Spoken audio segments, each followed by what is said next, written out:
Sa atong unang pagbasa, gihisgutan dinhi nga si Propeta Jeremias nagmahay-mahay. Ngon siya may pagwa na lang kumataw, kay mura magnakontra nako ang tanang tao. Ako na malang usamo ay ilang gitabangan. Nya gitubag dayon siya sa Ginoo. Kung mubalik ka nga rin ako kang suguon pagbalik. Nya mapuslanon ang isulti nimo ug mahimo na sad nga mapuslanon ang imong kinabuhi. Ako kang ubanan, panalipdan tikas tanang kadaot. Pasabot ug di lang ka mo gawas sa akong presensya, sa akong gingharian, nindot gyud imong kinabuhi. Pero kay nagsigi naman kag reklamo, anibati gyud imong kinabuhi. Ilingiyay mong tupad, nawa ka nagmahay-mahay nga natao ka. Ingna ko no. Wa kay mga pagmahay nganong bati kag naong, nganong piyanga kag ilong. Sahira ba kita mga Pinoy sige tagmahay, kay piyanga kitag ilong. Ang uban nagmahay nganong itom ug buhok mo na ilang ipabland. Ang uban nagmahay nganong nipis og kilay mo na ilang kiskisan og badlisan. Ang uban nagmahay nganong babay sila mo nang ilang ilisan og laki. Nasay uban laki nagmahay, ilisan pod nilag babay ang ilang lawas. Nya masuko din silag tawgon og sir. Ana. Basta magsige tag reklamo, musamot yun kabati ang atong kinabuhi. Muna nga musud ta sa kingdom of God or atong huptan ang gingharian sa Dios. Nya unsaon man kinahanglan atong tumanon ang gisulti sa atong salmo. Ang Dios mao ang akong dalangpanan sa adlaw sa kagul-anan.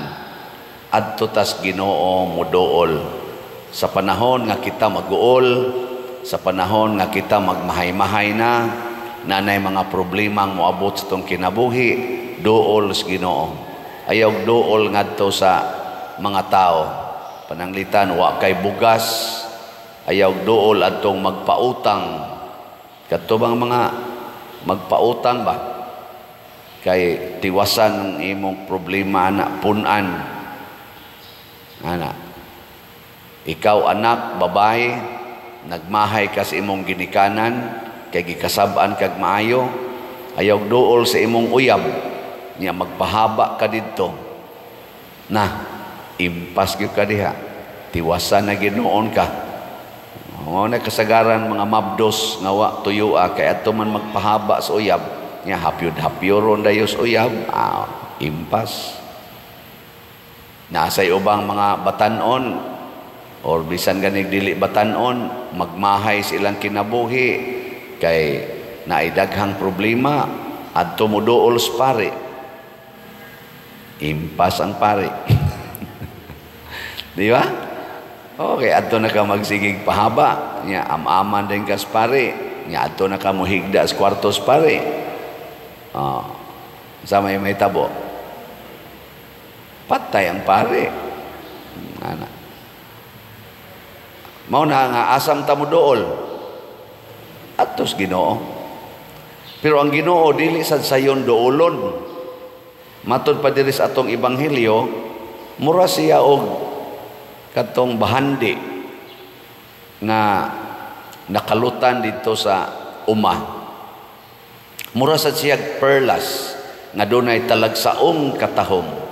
Unsaon man pagduol sa Ginoo, kinahanglan di ay nga atong ibaligya ang tanan, biyaan ang tanan.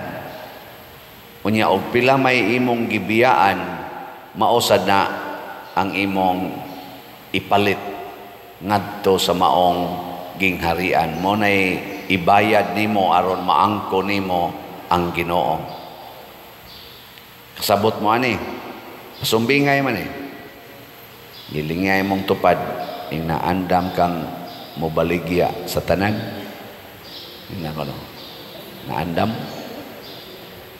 Ingon sa namutubag sa na imong tupad, muna magis ginhawa na kong tigom, baligya na noon.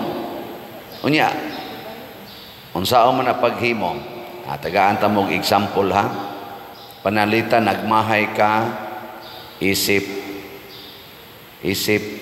asawa, tungod kay nakabanakag nangabit,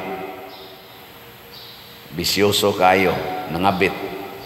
Unsaon man nimo aron magmalinawon ka, dool sa Ginoo. Nya unsa may isultis Ginoo aron magmalinawon ka, higugmaa ang imong kaaway, pasaylua og kapito.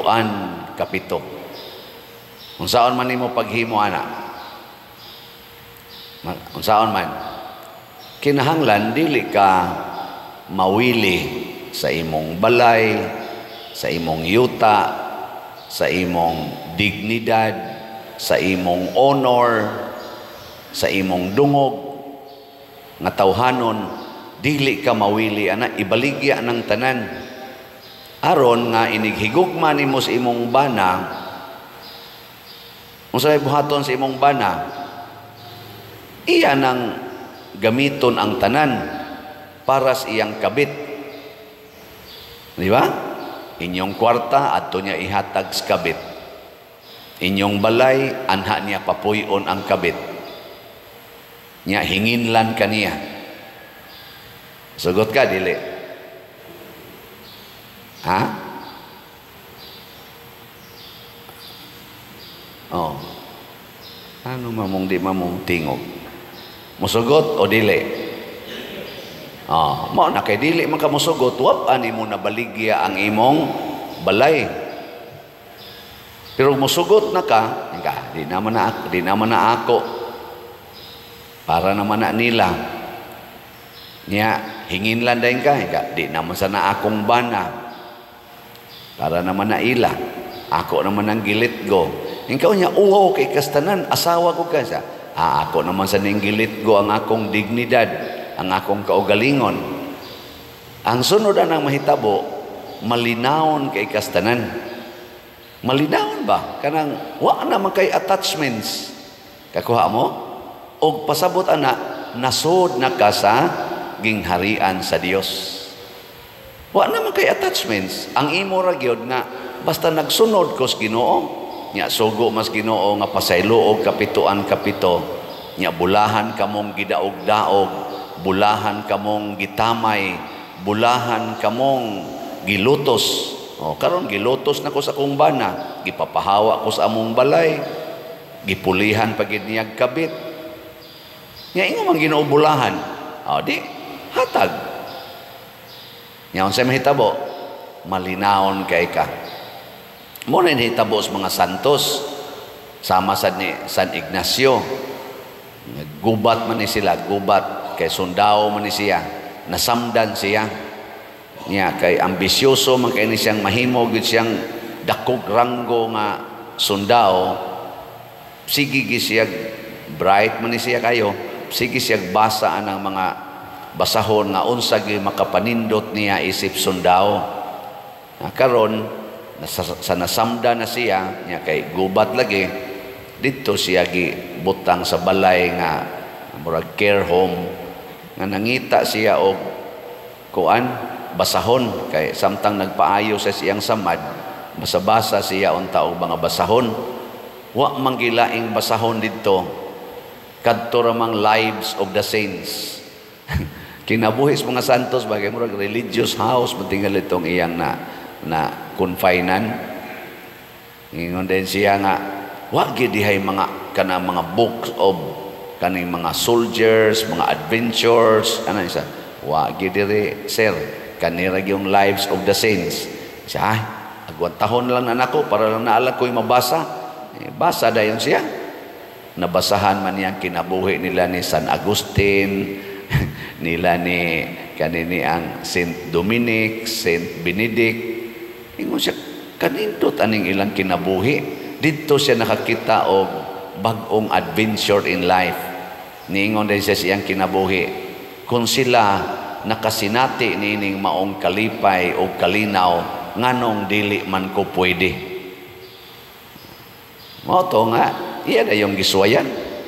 Gipractice niya ang angayng praktison sa usa ka santo. Ug unsa man ang kinabuhia, biyai ang tanan. Biyai, hastang imong mga ambitions, biyai. Og pagpuyo subay sa pulong sa Ginoo. Mo na nakahimo siya nang gitawag og 30-day retreat nga kanang meditation, but 30 days nga makighiusa kas Ginoo gikan sa iyang pagkatao hangtod sa iyang pagkabanhaw. Iyan ang murag divide into 30 days. Munang famous nang gitawag og Ignatian retreat. Daghan kayong nga santos tungod ana. Kami before mi na ordain pagkapari, niagi pod mi anang Ignatian 30-day nga Ignatian retreat. Nindot no? Nagluyam lang na inyong mga naong. Mausa na gibati ni St. Francis of Assisi. Ambisyoso kay siya nga mahimo sa siyang inila nga tao, kay dato man sila kayo.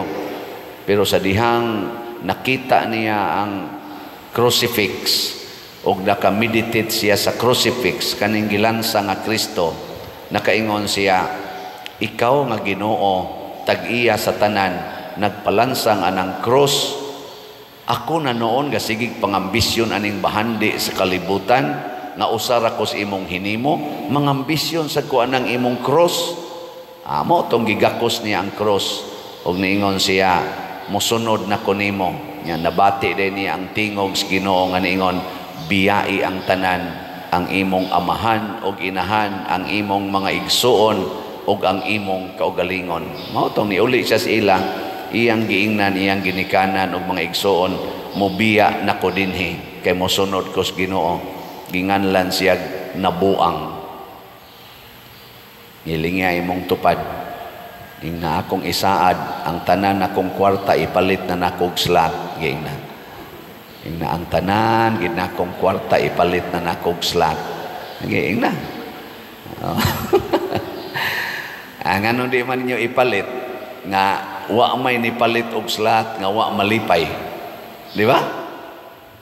Imong ipalit anang imong para panindot sa imong naong, panindot sa imong balay, panindot anang imong sakyanan, magbag-o kag sakyanan, mo na imong gastuan, kanang imong mga bag-ong mga igsusulob, mga gadgets. Daghan kayong naguol anay kanang mga bag-o nila gipamalit. Wa malipay, na problema na noon, na stress na hinoon. Pero pagkadaghanang namalit og slot na to dinhi, mga 99% sa namalit og slot, malipayon gyud. Nya the more nga daghan kag paliton, the more sad nga malipayon ka. Oh. Tanawa inyo mga nao nga wa gyud mo mamalit. Tanawa. Di ba murag di mo ka-relate, mo ngono. Mao ba? Mao ba? Kaya nga naman nagpabilin man nga di mo palit. Practice ba? Practice. At tanawa, di ba? Iguman ni mo palit og slot nga daghan kayo. Igabot ni mo sa inyo, kita ka nga gilungkab inyong balay sa inyong silingan nga adik kayo. Kay kusog naman sa nirong drugas. Daghan naman sa mga lungkab-lungkab ros balay, daghang tulis, daghang kawat. Pag-abot mo dito, gilungkab inyong balay.